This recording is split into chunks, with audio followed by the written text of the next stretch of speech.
All right, everybody. So what we're going to do today is put 35s on this 2019 Ram Rebel. What I've already done so far is put the truck in air suspension mode because, again, this truck has air suspension. Then, once you put it in air suspension mode, go ahead and pop the hood, disconnect the negative battery terminal, put a rag here so it doesn't contact anything, and power the truck. Then what you're going to go ahead and do is we're going to go ahead and loosen up the bolts and all that. I'll show you that in a minute. I've already done it on this side. This truck does have air suspension. So here is the final result of installing a Motofab 2-inch spacer as well as an AirLink air suspension razor. So we're going to go ahead and get started. I'll show you how it looks like on the passenger side since I just completed the driver side. What you're going to go ahead and do, jack up the truck, put some jack stands there, make sure you have a little bit of space on this side. As you can see, this is the stock ride height and it's lifted. Both sides are lifted the same height, and look at the difference here. That one is touching the ground, this one is not.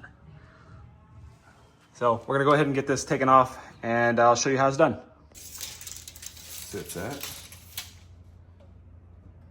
about 38.5 inches. And this is at normal ride height. The rear,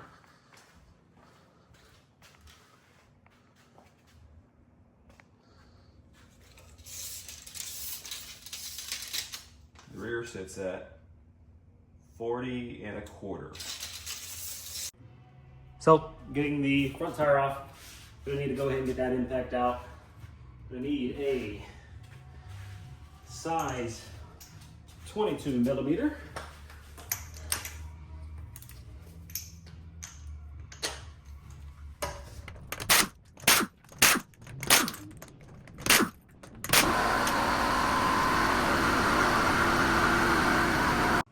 All right, so now that we got the wheel off, we're gonna do a couple of different things here. We wanna go ahead and take off this AirLink suspension sensor first.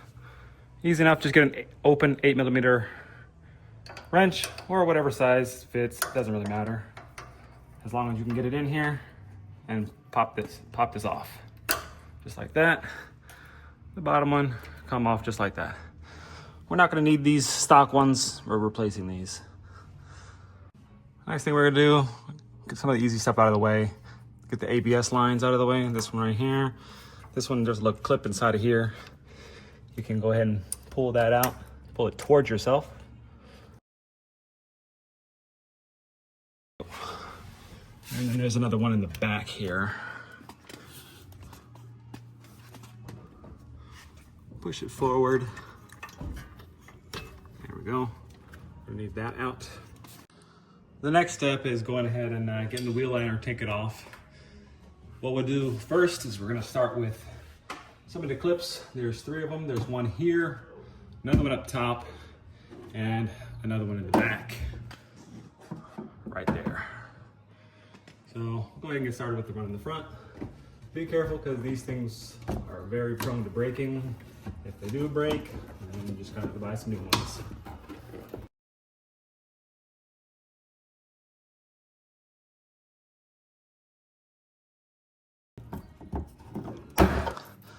And for those of you who don't know, if you're putting 35s in the truck, this little piece right here is likely to rub, so you're gonna end up likely having to trim this piece right here so it doesn't rub. But I don't have my wheels and tires in yet. We're just doing the lift. So bear that in mind. If you're gonna do 35s, you're gonna need to cut here.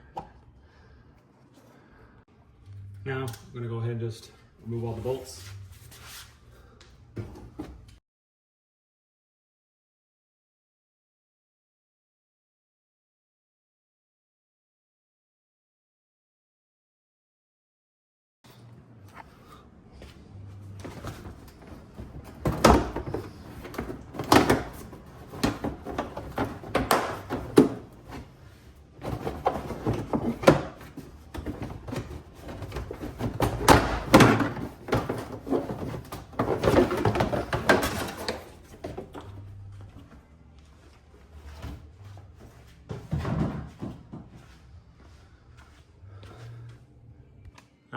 now that we got it off, now's a good time to maybe check on your truck, do some preventative maintenance if necessary. Check your brake pads, your rotors, make sure everything's good to go. And then we're gonna go ahead and get moving on. All right, so the next part we're gonna do is we're gonna go ahead and disconnect this sway bar link. There is a bolt down here, and I'm gonna be using a 3/4 inch socket down here on the impact.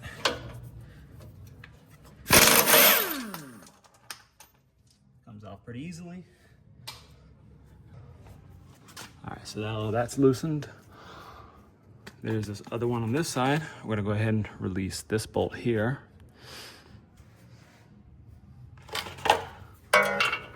That's a 21 millimeter.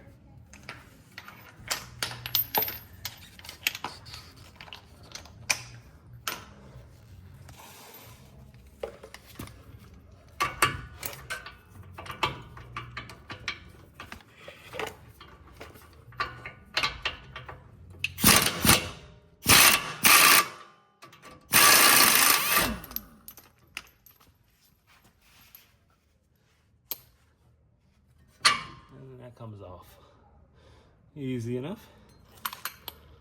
You can move this freely. All right, next thing we're gonna do,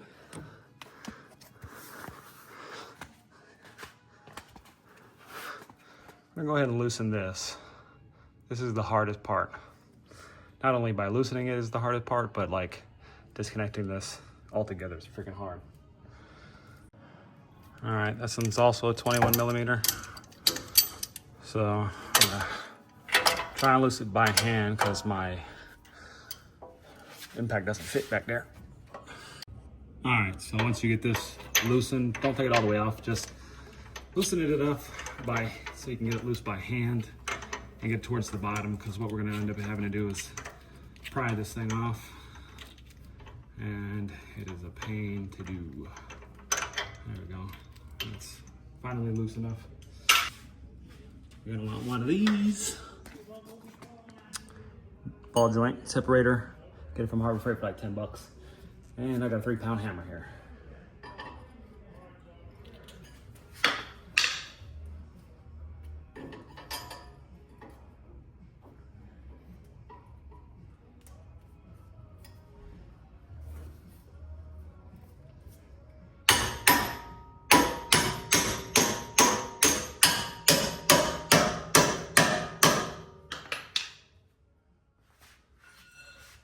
Once you got it on there, get a cheater bar and pry this thing.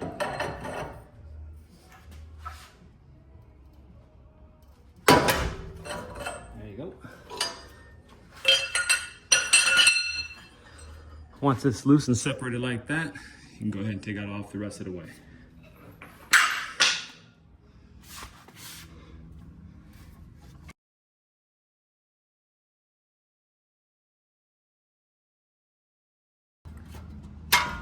There we go. And then it comes out. And then if you want, you can move this thing out the way.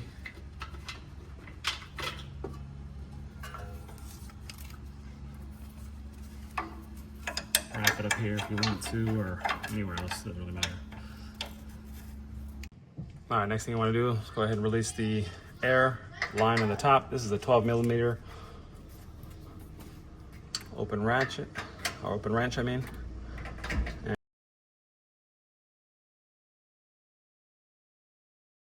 now that that's strained out, I'm gonna go ahead and take off these here on the top.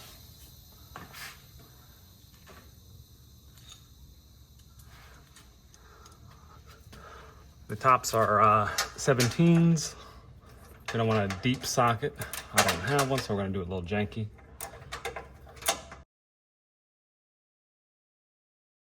All right, now that one's off. Now what we're gonna do is the bottom part. All right, so this one's a 21 millimeter. The other side is pretty thick. The other side we're gonna be using a 15 by 16ths. You don't really have to do much on that side. You just need to hold it by hand. We're gonna go ahead and take that off. We're gonna stay out of the way.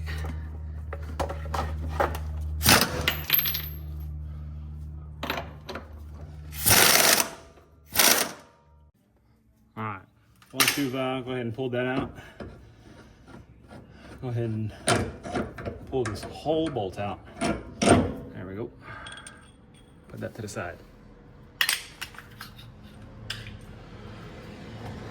Move this thing out the way. Now it's just gotta take this bag out. That out the way. So this part, you might have to pry the actual bag out with the pry bar.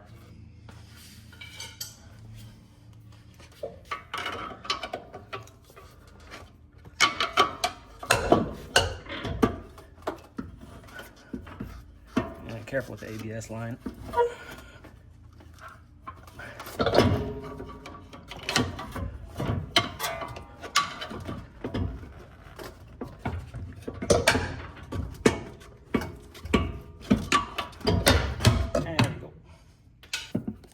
There we go. Got the bag out. Now we're gonna go ahead and put the spacer on top.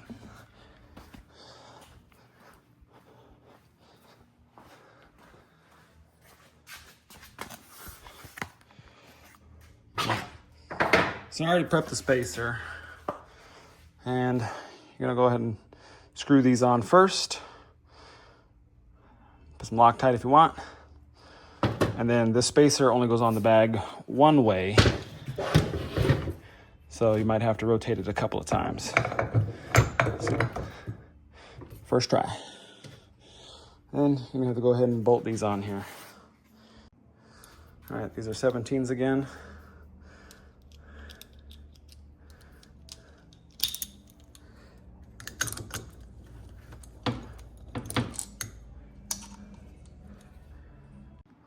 All right, so once you've installed the spacer, you're gonna put it back in. The spacer only goes inside of the housing one way, so you might have to rotate it a couple of times to get it to sit properly.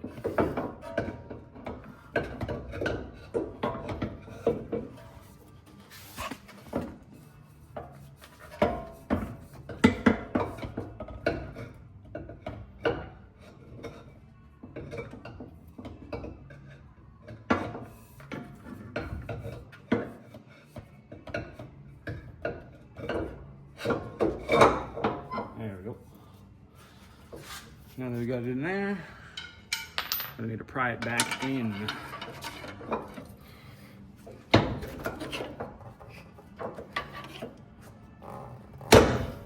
There we go.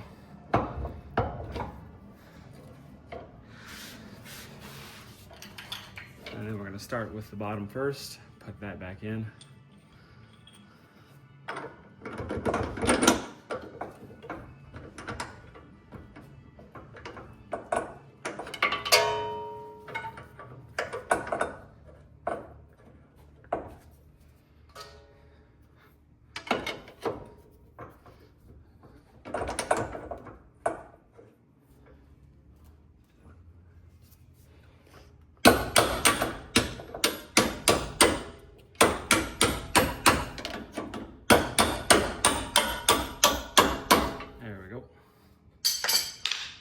It should go in relatively easy. You don't have to bang the hell out of it. All right. Now, same thing in reverse. Go ahead and put this on there.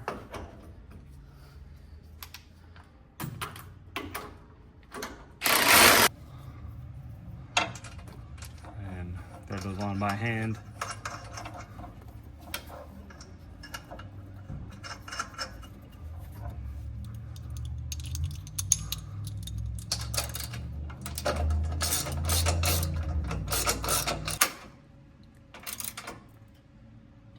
There we go. And then we're going to go ahead and put the airline back in. Again, this is a 12 millimeter. And go ahead and sit that in there. And thread it on by hand first, and then go ahead and finish the job with the wrench. There we go.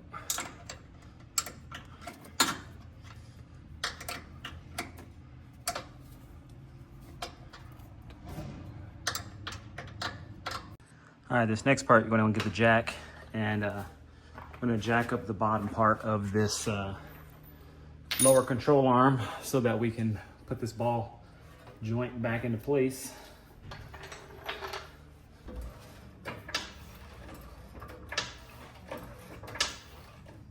And then keep pumping up the jack until you get to a point where you can try and thread it by hand. Might take a couple of tries.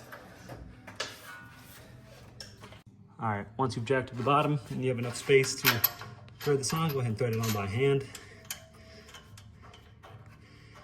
And then tighten it the rest of the way.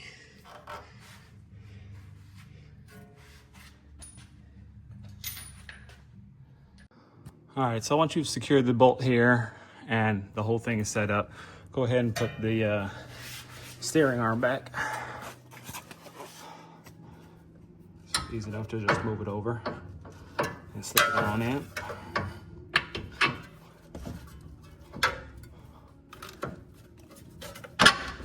There we go.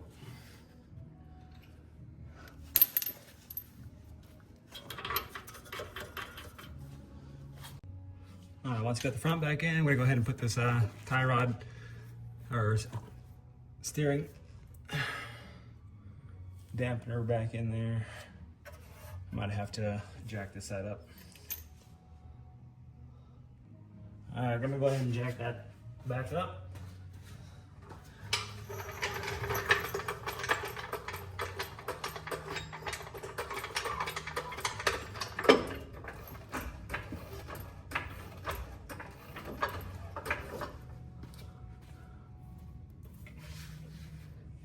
Making sure that fully seats. And now that we got it in there, go ahead and tighten it up. All right, so one of the last pieces is going ahead and putting the new links on. Make sure it clips. Go ahead and put the bottom on. Make sure it clips. Got the secure pins here. Push it in, wrap it around, make sure they clip.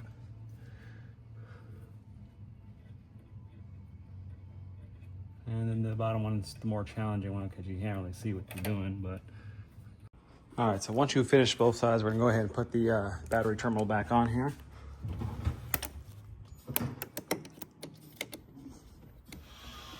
And we're done inside of there. Go ahead and close the hood.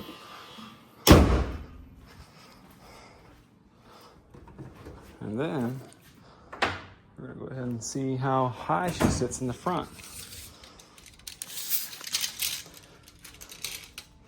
So now we're at 40 inches in the front, whereas before we were at 38 and some change. And in the rear, 40 and about a quarter in the rear. So now she's sitting more level. Not bad. Now we got a lot more space for 35s. Whenever those come in, and go ahead and get those installed, and we're done.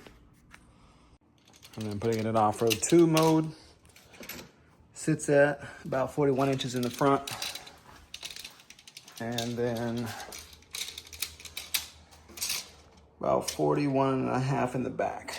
So not too bad. It's a pretty good leveling kit. Pretty